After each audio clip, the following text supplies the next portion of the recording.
आज हम बात करेंगे कोशिका के बारे में। कोशिका क्या होती है इसको हम स्टडी करते हैं। जैसे एक कोशिका है जिसको हम क्या बोलते हैं, सेल बोलते हैं, है ना। कोशिका को सेल कहा जाता है।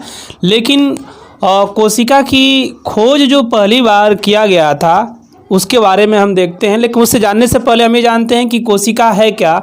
कोशिका जो है ये किसी भी जीव की संरचनात्मक एवं क्रियात्मक इकाई होती है। क्या होती है? संरचनात्मक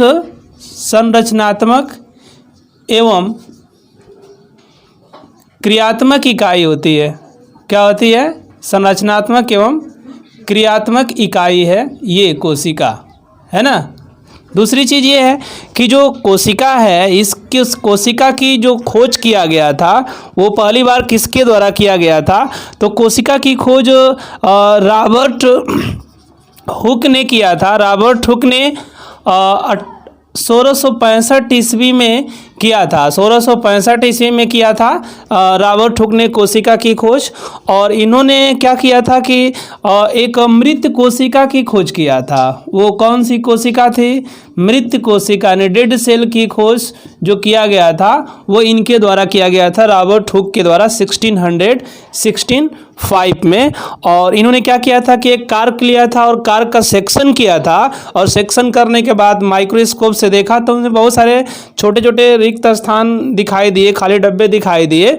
और उसका उन्होंने नाम रखा था सेल, जिसका मतलब होता है वैकेंट स्पेस, जो एक लैटिन वर्ड है सेल।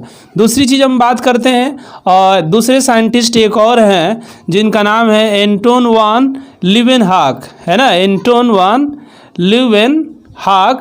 जो एंटोन वान लीवेनहॉक थे 1674 में इन्होंने क्या किया था कि जीवित कोशिका की खोज किया था। किसकी? जीवित कोशिका की खोज इनके द्वारा डिस्कवर किया गया, एंटोन वान लीवेनहॉक के द्वारा। दूसरी चीज़ ये है कि जो रॉबर्ट हुक थे, रॉबर्ट हुक ने क्या किया था कि जो इनकी डिस्कवरी थी कोशिका की, इसको उन्होंने एक बुक थी माइक्रोग्राफिया, है ना। माइक्रोग्राफिया एक बुक था, है ना। माइक्रोग्राफिया इनकी एक बुक है। इस बुक में इन्होंने क्या किया था कि पहली बार डिस्क्राइब किया था मृत कोशिका के बारे में, यानी सेल के बारे में। और जीवित कोशिका को इन्होंने डिस्क्राइब किया था एंटोन वान लीवेनहॉक ने स्पायरोगायरा में, है ना। स्पायरोगायरा जो एक क्या है, एल्गी है। तो स्पायरोगायरा में इन्होंने क्या किया था कि जीवित कोशिका को डिस्क्राइब किया था, बताया था कि जीवित कोशिका पाई जाती है। दूसरी चीज़ ये है कि कोशिका सिद्धांत की अगर बात करते हैं, है ना, कोशिका सिद्धांत, है ना, किसकी बात करते हैं? कोशिका सिद्धांत की अगर हम बात करते हैं, कोशिका सिद्धांत यानी सेल थ्योरी जिसे हम कहें, तो कोशिका सिद्धांत का जो भी कॉन्सेप्ट है उसमें कोशिका के बारे में कॉन्सेप्ट दिए जाते हैं। और उस कोशिका कैसी होती है, इसका वर्क कैसा होता है, फंक्शन कैसा होता है, इसका निर्माण कैसा होता है, सारे प्रोसेस इस कोशिका सिद्धांत में बताए गए हैं। लेकिन कोशिका सिद्धांत का जो प्रथम बार विचार दिया गया था ना, प्रथम विचार, है ना, कोशिका सिद्धांत का प्रथम विचार अगर प्रस्तुत किया गया था तो वो था 1824 ईस्वी में, है ना। 1824 में दत्तरोचित, है ना, दत्तरोचित वैज्ञानिक थे, इनके द्वारा दिया गया था प्रथम बार ये कोशिका सिद्धांत का विचार प्रस्तुत किया गया था दत्तरोचित द्वारा, है ना। इन्होंने पहली बार डिस्क्राइब किया था कोशिका के बारे में। उसके बाद नेक्स्ट हम आते हैं लिन मार्गुली। लिन मार्गुली का एक नाम है। और ये लिन मार्गुली क्या किए थे कि जो भी कोशिका विकास के क्रम हैं उसको बताया था 1981 में, है ना। 1981 में इन्होंने क्या किया था, कोशिका के विकास क्रम को बताया कि कोशिका का विकास कैसे होता है, यानी कोशिका के विकास क्रम, है ना, विकास क्रम को बताया किसने? लिन मार्गुलिन ने। उसके बाद हम आते हैं नेक्स्ट प्रोसेस में। जैसे 1831 में हम बात करते हैं, 1838 में तो 1838 में एक सिद्धांत दिया गया था एमजे स्लाइडेन के द्वारा, है ना। एमजे स्लाइडेन जो जर्मनी के वैज्ञानिक थे, है ना। एमजे स्लाइडेन कहाँ के थे? जर्मनी के थे, है ना, जर्मनी से रिलेटेड हैं। 1838 में एमजे स्लाइडेन ने क्या किया था कि पौधों में कोशिका सिद्धांत प्रस्तुत किया था, है ना, यानी पौधों में कोशिका सिद्धांत को प्रस्तुत किया था। पौधों में कोशिका सिद्धांत दिया, है ना। उसके बाद हम आते हैं 1839 की बात करते हैं। तो 1839 में एक दूसरे साइंटिस्ट आते हैं, थियोडर स्वान, जिनका नाम है थियोडर स्वान। और ये थियोडर स्वान क्या किए थे कि 1839 ईस्वी में जंतुओं में कोशिका सिद्धांत दिया था। जंतुओं में कोशिका सिद्धांत का विचार प्रस्तुत किया था और कोशिका सिद्धांत को दिया। जंतुओं में कोशिका सिद्धांत को प्रस्तुत किया था, है ना। कोशिका सिद्धांत जंतुओं में दिया गया था थियोडर स्वान के द्वारा। उसके बाद हम बात करते हैं विर्को, एक साइंटिस्ट हैं विर्को की। अगर बात करते हैं विर्को, तो विर्को ने क्या किया था कि 1858 ईस्वी में, है ना, 1858 ईस्वी में इन्होंने बताया कि जो कोशिकाएं होती हैं, यानी नई कोशिका का जो निर्माण होता है पूर्ववर्ती कोशिका से होता है। यानी विर्को ने विचार प्रस्तुत किया था कि जो नई कोशिकाएं होती हैं, यानी नई कोशिका, है ना, नई जो कोशिका होती हैं और इनका जो निर्माण होता है ना, नई कोशिका का निर्माण पूर्ववर्ती कोशिका से होता है। पूर्ववर्ती कोशिका से होता है, नई कोशिकाओं का निर्माण होता है। ये नई कोशिकाएं पूर्ववर्ती कोशिकाओं से बनी होती है। दूसरी चीज़ ये है कि और भी बहुत सारे साइंटिस्ट आए जिसका हम नाम लेना चाहेंगे। जैसे एक हैं वान मोहल एक साइंटिस्ट हैं, वान मोहल है। वान मोहल के साथ पुरकिंजे हैं, नगेली हैं, है ना, पुरकिंजे,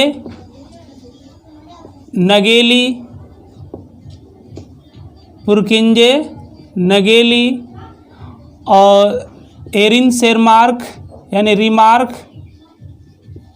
इन लोगों ने क्या किया था कि जो भी कोशिका सिद्धांत के अंदर जो कमियां थी उन कमियों को दूर किया, है ना। ये वान मोहल, पुरकिंजे, नगेली और रिमार्क यानी कोशिका सिद्धांत की कमियों को दूर किया। कोशिका सिद्धांत की कमियों को, है ना, इन्होंने दूर किया था, है ना। कोशिका सिद्धांत की जो भी कमियां थी उसको इन लोगों ने क्या किया था, दूर किया था। उसके बाद हम नेक्स्ट आते हैं, इसमें देखते हैं कि जो कोशिका का वर्गीकरण है आकार के आधार पर, है ना। किसके आधार पर? आकार के आधार पर हम कोशिका का वर्गीकरण करते हैं। तो आकार के आधार पर अगर कोशिका का वर्गीकरण किया गया तो दो भागों में इसको डिस्क्राइब किया गया। एक जो है डिवाइड किया गया सजीव जगत में, है ना, और एक मानव जगत के आधार पर, है ना। सजीव जगत के आधार पर अगर देखते हैं यानी पूरे सजीवों में देखा जाए, और दूसरा है मानव जगत में यानी ह्यूमन बीइंग के अंदर देखा जाए तो क्या होता है कोशिकाओं का आकार। तो सजीव जगत में देखा जाए तो दो ही प्रकार की कोशिकाएं हैं। एक जो होती है सबसे छोटी कोशिका और दूसरी सबसे बड़ी कोशिका। जो सबसे छोटी अगर कोशिका की अगर हम बात करें, सबसे छोटी कोशिका, और एक होती है सबसे बड़ी कोशिका। सजीव जगत में सबसे बड़ी कोशिका, है ना। तो सबसे छोटी कोशिका की अगर हम बात करते हैं तो वो माइकोप्लाज्मा गैलीसेप्टम है ना। इसका एग्जाम्पल है माइकोप्लाज्मा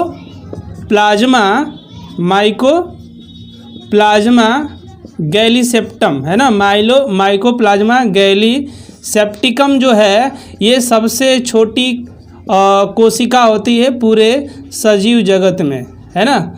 और जिसकी जो लंबाई होती है वो 0.1 से लेकर 0.5 माइक्रोमीटर तक होती है ना। सबसे छोटी कोशिका माइकोप्लाज्मा गैलीसेप्टिकम है।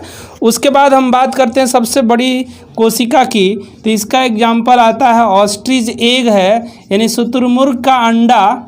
शुतुरमुर्ग का अंडा जो है ये सबसे बड़ी कोशिका में आता है, जो 170 से 135 170 इंटू 135 का होता है ना, मिलीमीटर का होता है। उसके बाद हम बात करते हैं मानव जगत में, तो मानव जगत में भी 3 डिवाइड किया गया है। एक जो है इसकी सबसे छोटी कोशिका, सबसे छोटी कोशिका मानव में क्या होता है, और उसके बाद हम देखते हैं दूसरी सबसे बड़ी कोशिका और सबसे बड़ी कोशिका। यहाँ हम लेते हैं सबसे बड़ी कोशिका क्या होती है, सबसे बड़ी कोशिका, और दूसरी सेकेंड सबसे बड़ी कोशिका, यानी दूसरी सबसे बड़ी कोशिका क्या होगी। तो सबसे छोटी कोशिका अगर मानव में देखा जाए तो वो क्या होता है, शुक्राणु होता है ना। क्या होता है, शुक्राणु जो होता है मानव में सबसे छोटी कोशिका होती है।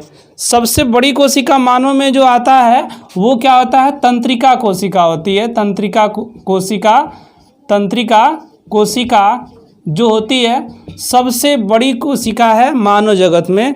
और दूसरी सबसे बड़ी कोशिका अगर देखा जाए तो आरबीसी होती है, रेड ब्लड कार्पसल्स है ना। आरबीसी होती है जो दूसरी सबसे बड़ी कोशिका होती है, जिसका 7 माइक्रोन लेंथ होता है, 7 माइक्रोन इसकी लेंथ होती है। तो ये मानव जगत में सबसे छोटी कोशिका शुक्राणु, सबसे बड़ी कोशिका तंत्रिका कोशिका, दूसरी सबसे बड़ी कोशिका आरबीसी, और सजीव जगत में सबसे छोटी कोशिका जो होता है माइकोप्लाज्मा गैलीसेप्टम, और दूसरी सबसे बड़ी कोशिका शुतुरमुर्ग का अंडा होता है। तो इसे आप नोट कीजिए। और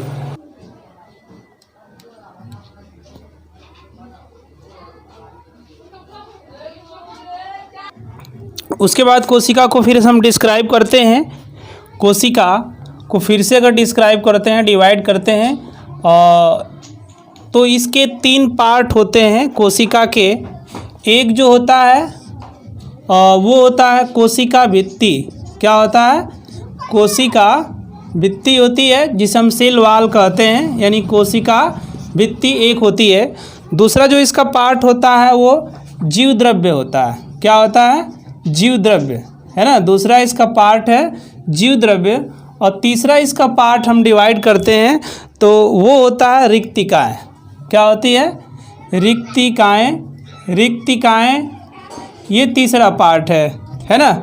अब कोशिका भित्ति की बात अगर करें तो कोशिका भित्ति ये क्या है, सेल वाल है, सेल वाल।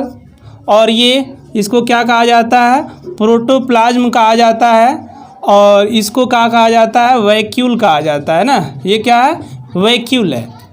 तो इसमें अगर हम कोशिका भित्ति को लेते हैं तो सबसे पहले जो कोशिका भित्ति की अगर हम बात करें है ना, तो कोशिका भित्ति किससे बनी होती है, टिग्निन और सेलुलोज से बनी होती है। लिग्निन है ना, लिग्निन और प्लस सेलुलोज से ये निर्मित होती है कोशिका भित्ति। और दूसरी चीज़ ये है कि ये 3 परतों में बटी होती है कोशिका भित्ति। एक जो होती है इसकी बाह्य परत, दूसरी जो होती है मध्य परत या मध्यम परत है ना, या मिडिल मेम्ब्रेन जिसे हम कहते हैं, और तीसरी जो होती है अंतः परत की हम बात करते हैं। तो जो सबसे बाह्य परत होती है वो टिग्निन और सेलुलोज होता है, लिग्निन और सेलुलोज होता है। लिग्निन प्लस सेलुलोज होता है सबसे बाह्य परत इसकी जो बनी होती है। जो मध्यम परत है, मिडिल मेम्ब्रेन है, और इसमें पेक्टिन और कार्बोहाइड्रेट है ना, क्या पाया जाता है, पेक्टिन प्लस कार्बोहाइड्रेट इसके अंदर पाया जाता है ना, कार्बोहाइड्रेट। और जो अंतः परत होती है ये सेलुलोज की ही बनी होती है ना। अंतः जो परत है ये सेलुलोज से निर्मित होती है। तो इस तरीके से ये क्या कोशिका भित्ति है जो पौधों में पाई जाती है और जंतुओं में ये एब्सेंट होती है। जंतुओं में जो होती है सेल मेम्ब्रेन पाई जाती है, सेल वाल नहीं मिलता है। बात अगर करते हैं जीव द्रव्य की, तो जीव द्रव्य के बारे में जोहान्स पुरकिंजे ने क्योंकि जो जीव द्रव्य होता है वो वाकई में होता क्या है, तो जीव द्रव्य अगर देखा जाए तो संयुक्त रूप होता है किसका, साइटोप्लाज्म, यानी हम जिसे कोशाद्रव्य कहते हैं। क्या कहते हैं, कोशाद्रव्य प्लस जो केंद्रक द्रव्य होता है ना, केंद्रक द्रव्य। तो केंद्रक द्रव्य और कोशाद्रव्य दोनों का संयुक्त रूप होता है जीव द्रव्य। कोशाद्रव्य की जो खोज किया गया था वो स्ट्रासबर्गर के द्वारा किया गया था। स्ट्रासबर्गर ने कोशाद्रव्य की खोज किया था। लेकिन अगर बात करते हैं जीव द्रव्य की खोज जोहान्स पुरकिंजे ने किया था, डुजार्डिन ने डिस्कवरी किया था इसकी, डुजार्डिन है ना, डुजार्डिन ने इसकी खोज किया था, है ना, डुजार्डिन ने जीव द्रव्य के बारे में खोजा था। उसके बाद जोहान्स पुरकिंजे जो थे, है ना, जोहान्स पुरकिंजे ने क्या किया था कि 1840 में प्रोटोप्लाज्म नाम दिया था, है ना, 1840 में प्रोटोप्लाज्म नाम प्रस्तुत किया था, यानी प्रोटोप्लाज्म नाम दिया था, इसका नाम रखा था प्रोटोप्लाज्म, है ना, किसका, जीव द्रव्य का। यानी जीव द्रव्य नाम किसके द्वारा दिया गया था, जोहान्स पुरकिंजे के द्वारा प्रस्तुत किया गया था। उसके बाद ह्यूगो वान मोहल एक साइंटिस्ट हैं, ह्यूगो वान मोहल। तो ह्यूगो वान मोहल ने ये बताया कि लिविंग सेल में इसका काफ़ी इम्पोर्टेंस है, काफ़ी इसका महत्व है ना। लिविंग सेल में इसके महत्व को बताया था, जीव द्रव्य का क्या महत्व होता है लिविंग सेल के अंदर, उसको प्रस्तुत किया था। यानी लिविंग सेल में, यानी जीवित कोशिका में महत्व, जीवित कोशिका में महत्व को बताया था इन्होंने। उसके बाद हम बात करते हैं प्रोटोप्लाज्म के, और तो जूलियस हेक्सले थे, है ना, जूलियस हेक्सले। तो जूलियस हेक्सले ने क्या किया था कि इन्होंने ये बताया था कि जो प्रोटोप्लाज्म है जीवन का भौतिक आधार है ना, जीवन का भौतिक आधार है, भौतिक आधार बताया कि जो जीव द्रव्य होता है वो जीवन का भौतिक आधार है, इसके बिना जीवन एक क्षण भी चलना मुश्किल होता है। उसके बाद बात हम करते हैं रिक्तिकाएँ की बात करते हैं। तो रिक्तिकाएँ जो होती हैं छोटी छोटी एक थैलीनुमा संरचनाएँ होती हैं जो पौधों में बड़ी होती हैं, है ना, पौधों में अधिक पाई जाती हैं, अधिक मात्रा में। और उसके बाद जंतुओं में जो लोअर मेंबर होते हैं ना, लोअर मेंबर, उसके अंदर रिक्तिकाएँ पाई जाती हैं। और रिक्तिका के बारे में भी हम स्टडी करेंगे। इसकी जो बाह्य वाल होती है उसको टोनोप्लास्ट क्या किया जाता है, नाम दिया जाता है ना। यानी रिक्तिका के अंदर क्या होता है, सेल सैप होता है, सेल सैप होता है। और क्या होता है, इसका टोनोप्लास्ट एक मेम्ब्रेन होती है, टोनोप्लास्ट एक मेम्ब्रेन होती है जो यूनिमेम्ब्रेनल है, यानी एक मेम्ब्रेन की इसकी संरचना होती है। इसके सेल सैप में बहुत सारे डाइजेस्टिव एंजाइम्स और साल्ट पाए जाते हैं, है ना, डाइजेस्टिव एंजाइम और साल्ट पाए जाते हैं, प्लस साल्ट होते हैं जो डाइजेशन में हेल्प करते हैं। और भी बहुत सारे इसके फंक्शन हैं, जैसे संकुचनशील धानी एक रिक्तिका ही होती है जो लोअर मेंबर में पाई जाती है, जो पराशर नियंत्रण का कार्य करती है। तो इसको आप लोग नोट कीजिए। उसके बाद आगे हम लोग पढ़ रहे हैं इसके जीव द्रव्य के बारे में। उसके बाद हम बात करते हैं जीव द्रव्य के बारे में। जो जीव द्रव्य होता है इसके बारे में पढ़ते हैं, क्योंकि बताया गया अभी कि जीव द्रव्य जीवन का भौतिक आधार होता है। और जीव द्रव्य को दो भागों में डिवाइड किया गया। इसके दो पार्ट हैं, जिसमें एक पार्ट इसका है केंद्रक, और दूसरा जो पार्ट होता है कोशिका द्रव्य, है ना। दूसरा जो पार्ट होता है कोशिका द्रव्य होता है। जिसको हम साइटोप्लाज्म कहते हैं, है ना, कोशिका द्रव्य यानी साइटोप्लाज्म। और उसके बाद केंद्रक है जिसको हम कहते हैं न्यूक्लियस कहते हैं, है ना, क्या बोलते हैं, न्यूक्लियस कहते हैं। तो जो जीव द्रव्य है इसको दो भागों में डिवाइड कर दिया गया, कोशाद्रव्य में और केंद्रक में। केंद्रक के बारे में आगे हम पढ़ेंगे, लेकिन उसके पहले हम आते हैं कोशाद्रव्य के बारे में आते हैं। जो कोशाद्रव्य है इसकी जो खोज किया गया था, है ना, कोशाद्रव्य की खोज अभी मैं बताया हूँ, स्ट्रासबर्गर, है ना, स्ट्रासबर्गर ने इसकी खोज किया था। कोशाद्रव्य की खोज स्ट्रासबर्गर के द्वारा किया गया था। लेकिन कोशाद्रव्य को दो भागों में डिवाइड कर दिया गया, है ना, इसके भी दो पार्ट हो गए कोशाद्रव्य के। अब कोशाद्रव्य के जो दो पार्ट हैं, इसमें एक है उपापचय हेतु निष्क्रिय पदार्थ, एक होता है ना, उपापचय हेतु निष्क्रिय पदार्थ, है ना, निष्क्रिय पदार्थ है उपापचय हेतु निष्क्रिय पदार्थ। और दूसरा है उपापचय हेतु सक्रिय पदार्थ, उपापचय हेतु सक्रिय पदार्थ, है ना, उपापचय हेतु सक्रिय पदार्थ। तो जो उपापचय हेतु सक्रिय पदार्थ है उसकी अगर हम बात करें तो उपापचय हेतु निष्क्रिय पदार्थ में पहले हम आते हैं। इसमें भी इसके तीन पार्ट होते हैं उपापचय हेतु सक्रिय पदार्थ के। एक जो इसका पार्ट होता है वो संचित पदार्थ होता है। क्या होता है? संचित पदार्थ होता है, जो इसमें संचित रहता है। दूसरा जो इसका पार्ट होता है संचित पदार्थ के अतिरिक्त, वो आता है स्रावी पदार्थ, है ना। क्या होता है? स्रावी पदार्थ होता है, स्रावी पदार्थ होता है। तीसरा जो इसका पार्ट होता है वो होता है उत्सर्जी पदार्थ। कौन सा पदार्थ होता है? उत्सर्जी पदार्थ होता है, जो तीसरा पदार्थ होता है।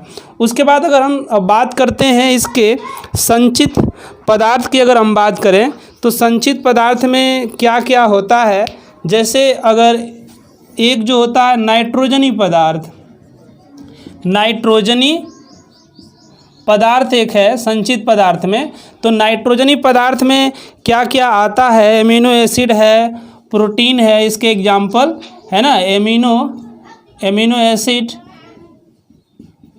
और प्रोटीन, ये क्या है? नाइट्रोजनी पदार्थ होते हैं जो पौधों और जंतुओं में संचित होते हैं। उसके बाद अगर हम बात करते हैं दूसरा है संचित पदार्थ, वो कार्बोहाइड्रेट है ना, कार्बोहाइड्रेट। तो कार्बोहाइड्रेट दूसरा संचित पदार्थ होता है।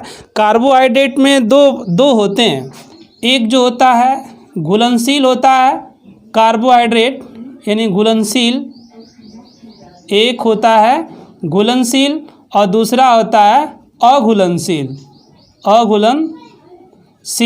अगर हम बात करते हैं कि घुलनशील कार्बोहाइड्रेट वो क्या होता है और अघुलनशील क्या होता है, तो घुलनशील में शर्करा आता है और अघुलनशील में मंड आता है ना। घुलनशील जो कार्बोहाइड्रेट होता है उसमें शर्करा होता है, अघुलनशील में मंड आता है। जो इंसुलिन की बात अगर करें, इंसुलिन एग्जाम्पल अगर लें इंसुलिन की, तो इंसुलिन क्या होता है? एक घुलनशील कार्बोहाइड्रेट है ना। इंसुलिन क्या है? घुलनशील कार्बोहाइड्रेट, घुलनशील कार्बोहाइड्रेट है। ये कौन? इंसुलिन है, जो पाया जाता है किसमें? डहेलिया में, है ना, डहेलिया में मिलता है। डहेलिया इसका एग्जाम्पल है, प्लांट है, उस डहेलिया में इंसुलिन निकलता है जो घुलनशील एक प्रकार का क्या है? कार्बोहाइड्रेट है। उसके बाद ग्लाइकोजन की अगर हम बात करते हैं, ग्लाइकोजन, तो ग्लाइकोजन क्या होता है? अघुलनशील, है ना। ये ग्लाइकोजन जो है अघुलनशील है, अघुलनशील कार्बोहाइड्रेट होता है। और ये अघुलनशील कार्बोहाइड्रेट बीजीए, बैक्टीरिया और फंजाई में मिलता है ना। ब्लू ग्रीन एल्गी, फंजाई यानी कवक, है ना, और एल्गी में भी पाया जाता है। ये अघुलनशील क्या होता है? कार्बोहाइड्रेट होता है, जिसे हम ग्लाइकोजन कहते हैं। उसके बाद हम स्टडी करते हैं और स्रावी पदार्थ के बारे में दूसरा जो पार्ट है स्रावी पदार्थ, तो स्रावी पदार्थ में क्या क्या आते हैं? स्रावी पदार्थ में बहुत सारे हैं, जैसे एंजाइम आते हैं स्रावी पदार्थ में। एंजाइम्स हैं स्रावी पदार्थ में ही आते हैं, जो पौधों से स्रावित होते हैं, जंतुओं से भी स्रावित होते हैं। इसके साथ साथ आप देखेंगे तो हार्मोन्स है ना, हार्मोन्स जो हैं वो भी एक प्रकार के स्रावित पदार्थ हैं। हार्मोन के साथ साथ अगर हम बात करें विटामिन्स की, तो विटामिन्स भी क्या हैं? एक स्रावी पदार्थ ही हैं जो सिक्रीट होते हैं पौधों और जंतुओं से। उसके बाद हम बात करते हैं दूसरा स्रावी पदार्थ जो पौधों से सिक्रीट होता है, वो क्या होता है? नेक्टर, जिसे हम क्या बोलते हैं? मकरंद कहते हैं। ये पौधों से सिक्रीट होता है, जिसमें सुक्रोज, ग्लूकोज वगैरह की मात्रा पाई जाती है ना। तो ये क्या है? स्रावी पदार्थ हैं। नेक्स्ट आते हैं हम उत्सर्जी पदार्थ के बारे में स्टडी करते हैं।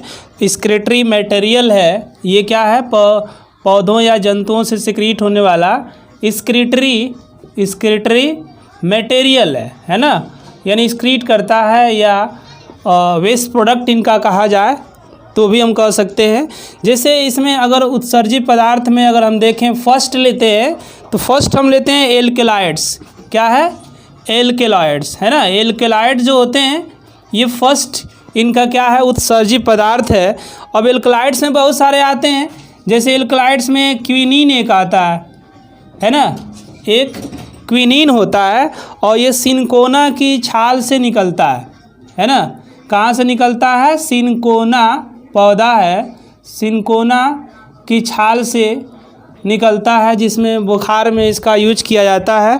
उसके बाद निकोटीन है, निकोटीन एल्कोलाइड्स।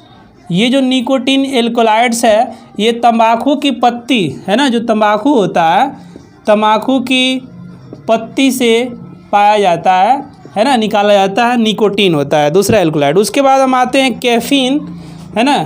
कैफ़ीन है एक, ये जो कैफ़ीन है ये कॉफ़ी से निकलने वाला एल्कोलाइड्स होता है, कॉफ़ी में पाया जाता है। और उसके बाद हम मार्फिन आते हैं, मार्फिन। तो ये जो मार्फिन होता है ये पोस्ता से निकलने वाला क्या होता है? एक एल्कोलाइड्स है। उसके बाद हम बात करते हैं थीन की, तो जो थीन होता है चाय की पत्ती है ना, जो चाय की पत्ती होती है उस चाय की पत्ती से निकलने वाला क्या होता है? ये एल्कोलाइड्स होता है ना। और भी बहुत सारे एल्कोलाइड्स पाए जाते हैं।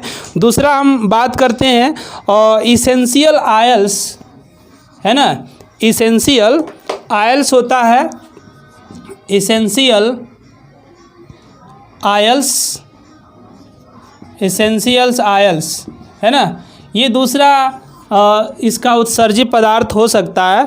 जैसे मान लीजिए वाष्पशील और सुगंधित तेल जो आते हैं ना, वाष्पशील और सुगंधित तेल, ये सब क्या आते हैं? सुगंधित तेल। ये किस में आते हैं? इसेंशियल्स आयल में आते हैं। उसके बाद हम बात करते हैं तो और भी हैं, जैसे मान लीजिए कुछ ऑर्गेनिक एसिड भी हैं, ऑर्गेनिक एसिड है ना, ऑर्गेनिक एसिड भी हैं जिसे ऑर्गेनिक अम्ल कहते हैं। तो ऑर्गेनिक एसिड्स में बहुत सारे आते हैं, जैसे टार्टरिक एसिड है ना, एक क्या मिलता है? Tartaric acid. जो टार्टरिक एसिड होता है कहाँ से निकलता है? इमली से है ना, इमली में पाया जाता है, इमली में टार्टरिक एसिड होता है। उसके बाद हम सिट्रिक एसिड की बात अगर करें, सिट्रिक एसिड, तो सिट्रिक एसिड कहाँ मिलता है? जितने खट्टे फल होते हैं है ना, खट्टे फलों में ये पाया जाता है सिट्रिक एसिड। उसके बाद हम बात करते हैं मैलिक एसिड है ना, एक मैलिक एसिड होता है, मैलिक एसिड। तो जो मैलिक एसिड होता है चने और अजूबे की जो पत्ती होती है उससे निकलता है, चने व अजूबे की पत्ती, अजूबे की पत्ती में ये पाया जाता है। कौन सा? ऑर्गेनिक एसिड है ना।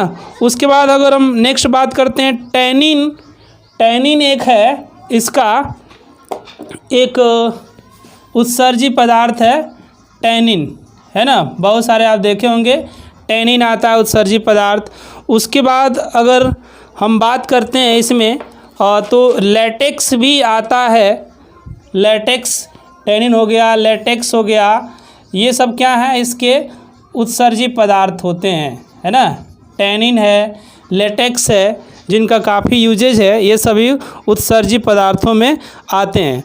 उसके बाद कुछ मिनरल क्रिस्टल हैं। मिनरल क्रिस्टल की अगर हम बात करें इसमें, तो वो भी क्या आते हैं, उत्सर्जी पदार्थ में आते हैं, है ना। तो यहाँ हम इसको अगर देखें, स्टडी करें, तो कुछ हैं, यहाँ पर हम ले लेते हैं मिनरल क्रिस्टल, है ना। मिनरल्स क्रिस्टल ये क्या है, उत्सर्जी पदार्थ हैं, है ना। मिनरल जो क्रिस्टल हैं, मिनरल्स क्रिस्टल ये सिक्रीट होने वाले उत्सर्जी पदार्थ हैं। तो आखिर मिनरल क्रिस्टल में क्या क्या आता है, जैसे वेस्ट प्रोडक्ट की बात अगर करें, वेस्ट प्रोडक्ट, तो वेस्ट प्रोडक्ट में बहुत सारा आएगा। जैसे एक होता है कैल्शियम कार्बोनेट और कैल्शियम ऑक्सलेट, है ना। क्या है, कैल्शियम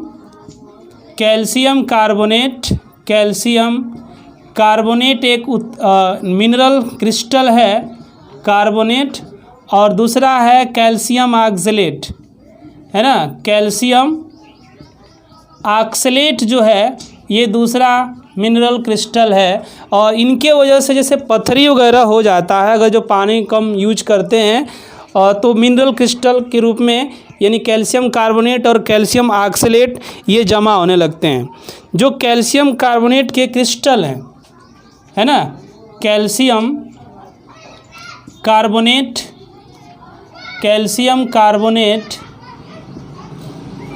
के क्रिस्टल कहाँ मिलते हैं, तो ज़्यादा तौर पर कैल्शियम कार्बोनेट के जो क्रिस्टल हैं, बरगद, पीपल, रबर,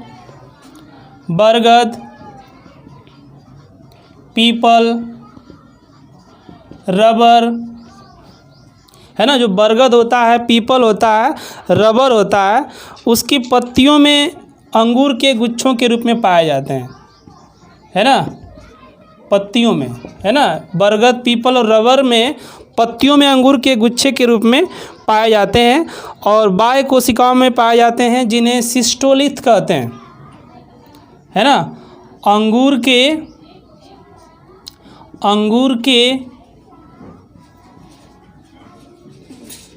गुच्छे के रूप में, है ना, अंगूर के गुच्छे के रूप में, जिन्हें हम क्या बोलते हैं, सिस्टोलिथ कहते हैं, है ना, सिस्टोलिथ।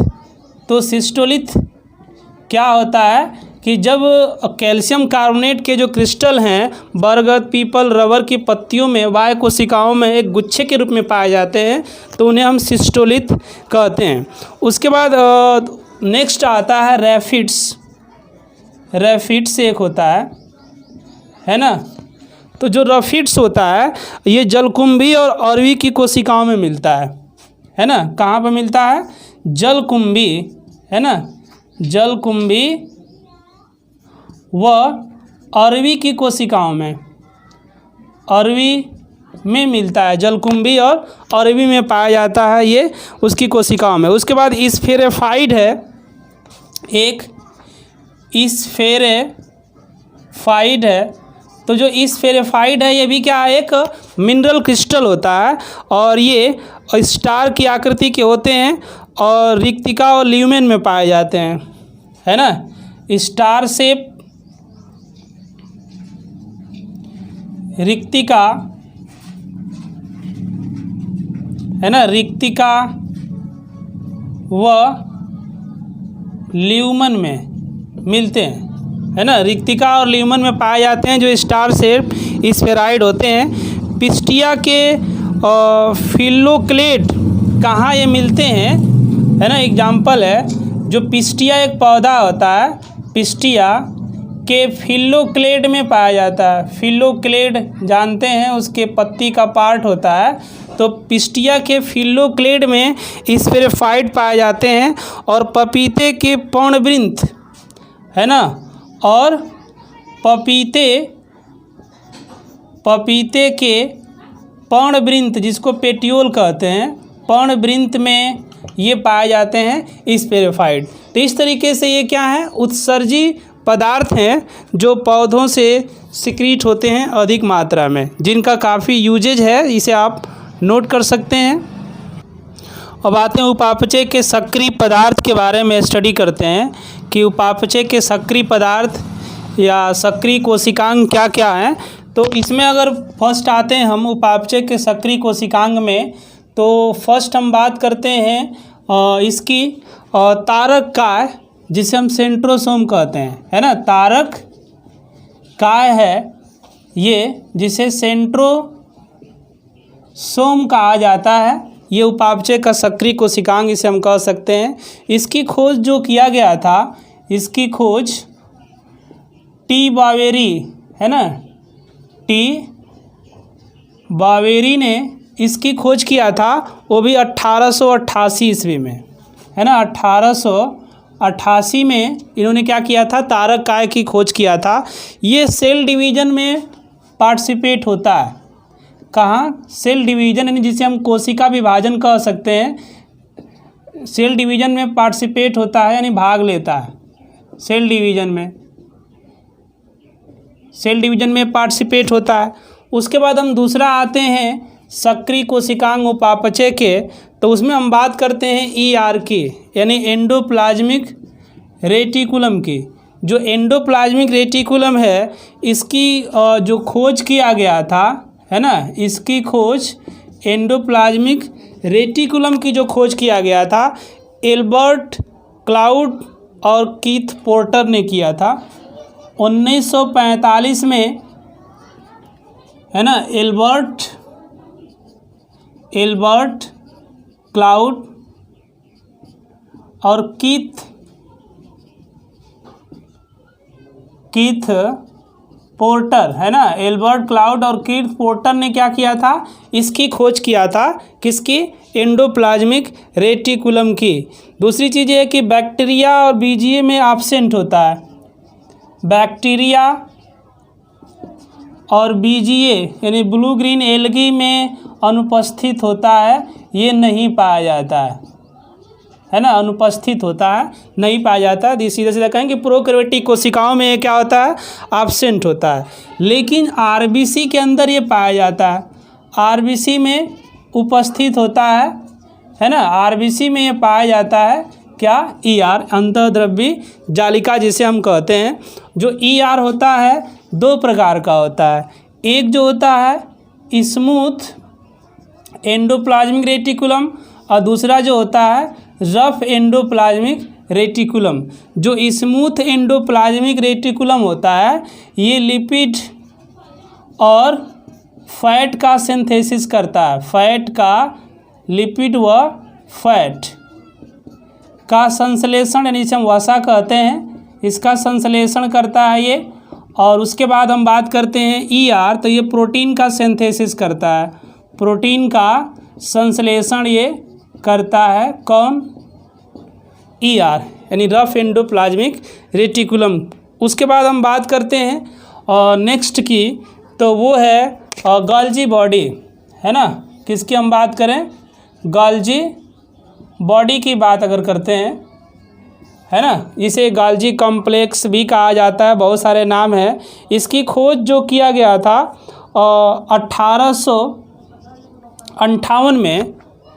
1898 में कैमिलो गाल्जी, जो इटली के कैमिलो गाल्जी ने किया था 1898 में, यानी खोज 1898 में कैमिलो गाल्जी ने किया था, कैमिलो गाल्जी ने किया।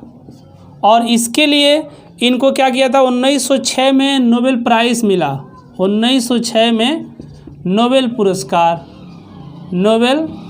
पुरस्कार इनको दिया गया था इस खोज के लिए, जिन्होंने गाल्जी बॉडी के बारे में खोज किया था। उस खोज के इनको नोबेल प्राइज़ दिया गया था। दूसरी चीज़ ये है कि इसको गाल्जी कॉम्प्लेक्स और लाइपोकांड्रिया भी कहते हैं, है ना, लाइपोकांड्रिया,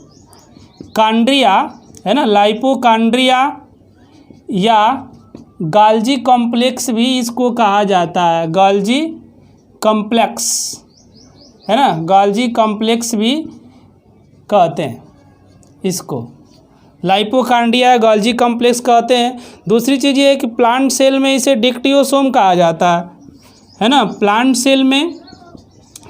सेल में डिक्टियोसोम कहते हैं इसको, डिक्टियोसोम कहते हैं, क्योंकि ये प्लांट सेल में एक ग्रुप में पाया जाता है ना, प्लांट सेल में डिक्टियोसोम इसको कहा जाता है, किसको, गोल्जी बॉडी को। उसके बाद जो ब्लू ग्रीन एल्गी होता है बीजीए, है ना, और दूसरी बात हम करें बैक्टीरिया,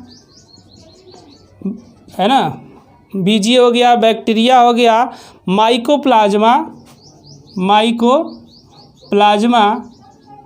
में अनुपस्थित होता है ना, वहाँ पर ये नहीं पाया जाता है इनके अंदर गोल्जी अपैरेटस। इसका जो काम है लिपिड और फैट का संश्लेषण करना गोल्जी अपैरेटस का।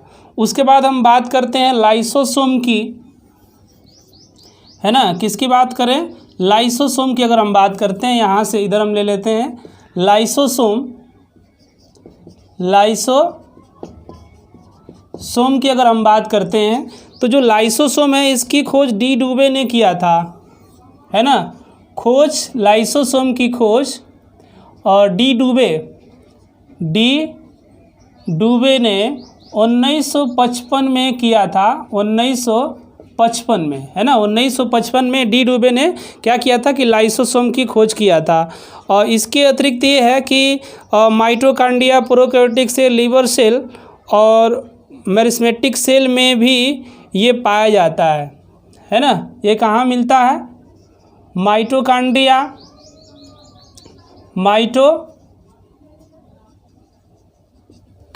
में गोल्जी, माइटोकॉन्ड्रिया के साथ साथ प्रोकैरियोटिक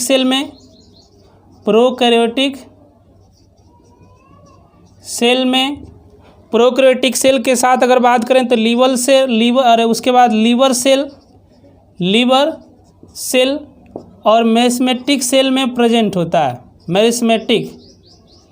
मेरिस्टेमिक सेल में उपस्थित होता है क्या, लाइसोसोम, है ना, ये लाइसोसोम होता है।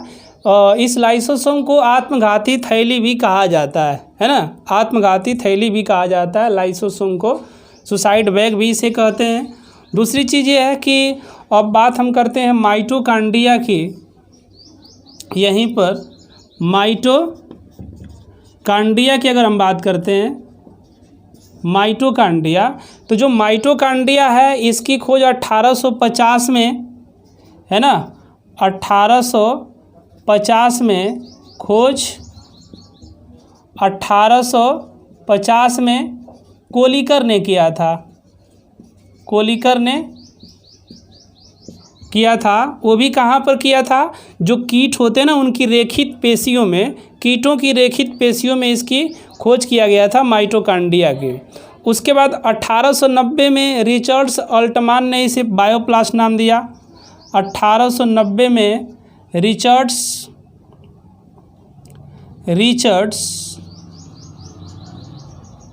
अल्टमान, है ना, रिचर्ड्स अल्टमान ने क्या किया था बायोप्लास्ट इसका नाम दिया था, है ना। बाद में सी बेंडा ने क्या किया था, 1897 में सी बेंडा ने, यानी 1897 में सी बेंडा ने, है ना, 1897 में सी बेंडा ने माइटोकॉन्ड्रिया नाम रखा, माइटोकॉन्ड्रिया नाम दिया, है ना। माइटोकॉन्ड्रिया नाम किसके द्वारा दिया गया था, सी बेंडा के द्वारा दिया गया था, और खोज कोलिकर ने किया था। उसके बाद रिचर्ड्स अल्टमान ने इसका नाम बायोप्लास्ट रखा था। उसके बाद हम बात करते हैं और इसकी लवक की बात अगर करते हैं, लवक, है ना, लवक जिसे हम प्लास्टिड भी कहते हैं, प्लास्टिड्स, ये लवक है प्लास्टिड। जो प्लास्टिड है इसकी खोज 1865 में, खोज 1865 में, हेकल के द्वारा किया गया था, है ना। 1865 में हेकल ने क्या किया था, इसकी खोज किया था। और प्लास्टिड नाम और सिम्पर के द्वारा दिया गया था। किसके द्वारा? सिम्पर ने दिया, है ना। प्लास्टिड जो नाम इसका दिया गया था वो सिम्पर ने इसका प्लास्टिड नाम रखा था। उसके बाद ल्यूको, इसके टाइप्स होते हैं, ये टाइप होते हैं इसके 3। और एक होता है ल्यूकोप्लास्ट वहाँ पाया जाता है जहाँ सूर्य का प्रकाश नहीं पहुँचता है। और ल्यूकोप्लास्ट के बाद क्रोमोप्लास्ट एक होता है ना। क्रोमोप्लास्ट जो पौधों के जो कलर आते हैं ज़्यादातर पर क्रोमोप्लास्ट की वजह से होते हैं। उसके बाद ये क्लोरोप्लास्ट होता है जिसे हरित लवक कहते हैं, क्लोरोप्लास्ट। ये सभी पार्ट किसके हैं?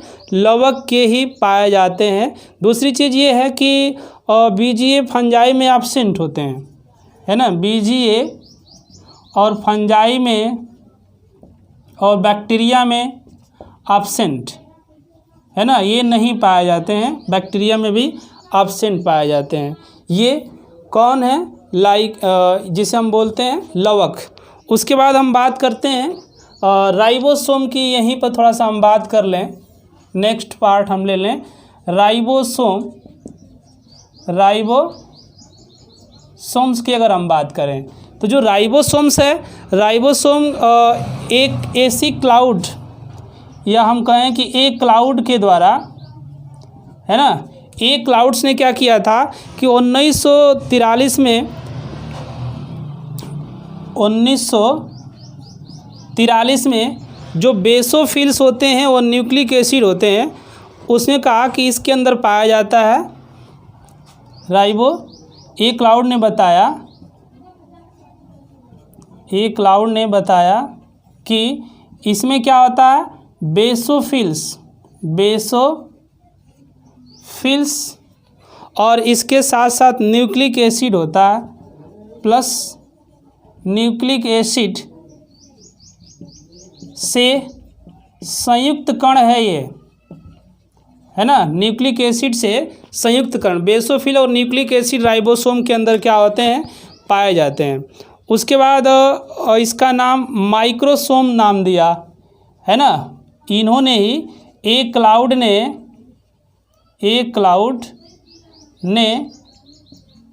माइक्रोसोम नाम दिया। माइक्रोसोम बहुत कम लोगों को पता होगा कि माइक्रोसोम भी इसका नाम है, माइक्रोसोम नाम दिया, है ना। तो माइक्रोसोम नाम किसके द्वारा दिया गया था? एक क्लाउड के द्वारा दिया गया था। रॉबिन्सन और ब्राउन ने इन कणों को 1953 में खोजा था। 1953 में रॉबिन्सन, है ना, रॉबिन्सन व ब्राउन ने सेम की जड़ों में खोजा था। किसको? इसी को, है ना। सेम की जड़ों में इसकी खोज किया गया था रॉबिन्सन और ब्राउन के द्वारा 1953 में। पैलाडे ने इन्हें अलग किया। पैलाडे ने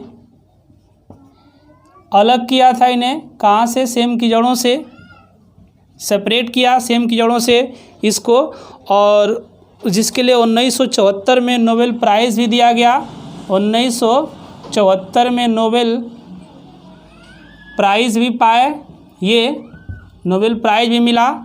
उसके बाद जो राइबोसोम है 2 टाइप का होता है, एक जो होता है 70S और दूसरा होता है 80S, 2 सब यूनिट होती हैं। उसके बाद ये सब यूनिट भी डिवाइड हैं फर्दर कई पार्ट में। जो 70S होता है ज़्यादातर प्रोकैरियोटिक सेल में पाया जाता है, 80S जो होता है यूकैरियोटिक सेल के अंदर ये पाया जाता है। जो यस लगा हुआ है ये स्वीडबर्ग यूनिट है, इसके अंदर पाया जाता है। तो इस तरीके से ये क्या थे? उपापचय के सक्रिय कोशिकांग थे, इसे आप नोट कर सकते हैं। और उसके बाद हम बात करते हैं केंद्रक की। जो केंद्रक होता है इसका जो केंद्रक द्रव्य का पार्ट, उसका पार्ट था प्रोटोप्लाज्म का। तो केंद्रक द्रव्य में दो पार्ट होते हैं इसके। एक जो होता है इसका वो केंद्रक द्रव्य होता है ना, केंद्रक द्रव्य होता है। और जो दूसरा पार्ट होता है इसका वो होता है केंद्रक कला, है ना, केंद्रक कला। जो केंद्रक कला होती है वो लिपिड और प्रोटीन की बनी होती है। इसके भी दो पार्ट होते हैं, यानी बाह्य परत होती है इसकी, बाह्य परत, और एक होती है अंतः परत, है ना। अंतः परत और बाह्य परतों में बटा होता है लिपिड और प्रोटीन का, ये भी बना होता है। केंद्रक द्रव्य की बात करते हैं तो केंद्रक द्रव्य में दो चीज़ें होती हैं। एक जो होता है वो पाया जाता है केंद्रिका, और दूसरा जो होता है वो है क्रोमेटिन जाल, है ना। क्या मिलता है? क्रोमेटिन जाल पाया जाता है, दूसरा इसका पार्ट है। तो केंद्रिका की अगर हम बात करें तो केंद्रिका की खोज जो किया गया था वो बोमैन के द्वारा किया गया था। बोमैन ने केंद्रिका की खोज किया था और फिर नाम इसका जो दिया गया वो फोंटाना के द्वारा नाम इसका दिया गया था। केंद्रक की खोज जो किया गया था वो रॉबर्ट ब्राउन के द्वारा था, बताया हूँ इसके पहले। रॉबर्ट ब्राउन ने किया था 1831 में इसकी खोज केंद्रक की, और केंद्रिका की खोज बोमैन ने किया है। नाम इसका फोंटाना ने दिया है। उसके बाद हम केंद्रिका क्रोमेटिन जाल की बात करते हैं तो इसको सबसे पहले किसने देखा था, है ना, नगेली ने देखा था। सर्वप्रथम इसको नगेली ने देखा। उसके बाद ये बताया गया फ्लेमिंग के द्वारा कि फ्लेमिंग ने 1860 में, है ना, 1850 में बताया कि ये जो क्रोमेटिन जाल होता है इसका कोशिका विभाजन में रोल है। कोशिका विभाजन में योगदान है या भाग लेता है। कोशिका विभाजन में ये भाग लेता है कौन? क्रोमेटिन जाल।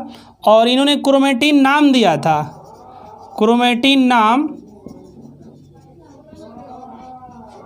इन्होंने ही दिया, फ्लेमिंग ने दिया था क्रोमेटिन नाम। उसके बाद गुणसूत्र की खोज, यानी क्रोमेटिन जो होते हैं दो टाइप के होते हैं, यूक्रोमेटिन एंड हेट्रोक्रोमेटिन। क्रोमेटिन दो टाइप के थे, किसने बताया? फ्लेमिंग ने ही। यूक्रोमेटिन और हेट्रोक्रोमेटिन, ये दो इसके टाइप थे। जो हेट्रोक्रोमेटिन होता है थोड़ा सा गहरे रंग का होता है, और यूक्रोमेटिन होता है हल्के रंग का होता है जब इसकी स्टेनिंग करते हैं तो। ये जो है सक्रिय पदार्थ होता है ना, सक्रिय पदार्थ होता है और आनुवांशिक लक्षणों को एक पीढ़ी से दूसरी पीढ़ी में ले जाने का काम करता है।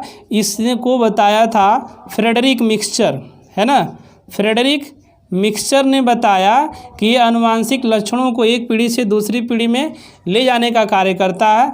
यानी गुणसूत्र की खोज इन्हीं के द्वारा हुआ। गुणसूत्र की खोज कौन किया? फ्रेडरिक मिक्सचर ने किया। उसके बाद गुणसूत्र नाम जो दिया गया था ना, गुणसूत्र नाम दिया गया वो वाल्डेयर के द्वारा दिया गया।